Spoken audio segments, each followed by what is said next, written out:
əziz şagirdlər, bugün sizlərə qrafik informasiyanın həcminin hesablanması zamanı bir çox şagirdin qarşıdurmuş olduğu rəng dərliyi və rəng çaları anlayışlarının daha asan və başa düşülən bir izahını təqdim edəcəm. Gəlin əvvəlcə rəng dərliyi nədir? Buna nəzər yetirək. Rəng dərliyi bir pikselin rəngini yaddaşda saxlamaq üçün bizə neçə bit yer lazımdırsa, onu ifadə edir. Məsələn, bu 8 bitdə ola bilər, 16 bitdə və yaxud 24 bitdə ola bilər. Məsələlərdə bunu çox vaxt kiçik i hərflə işarə edirik. Rəng çaları və ya rənglərin sayı isə həmin yerə sığışdıra bildiyimiz müxtəlif rəng variantlarının ümumi sayıdır. Bunu böyük N hərfi ilə işarə edirik və aralarındakı əlaqə N bərabərdir 2 üstündə 7 üstü ilə tapılır. Bəs testlərdə ən çox edilən səhv nədir? Məsələn, məsələdə yazılır. Təsvir 256 rəng çalarına malikdir. Həcmi hesablayanda bir çox şagird təzkiyəni gedib, piksel sayını dərhal 256-ya vurur. Amma bu tamamilə yanlışdır.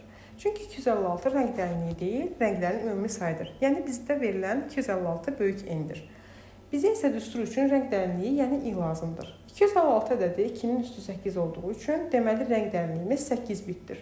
Hesablama apararkən piksel sayını 256-ya yox, 8-ə vurmalıyıq. Yadda saxlamalı olduğumuz məqam odur ki, məsələdə bit sözü gördünüzsə, bu artıq rəng dərliyidir.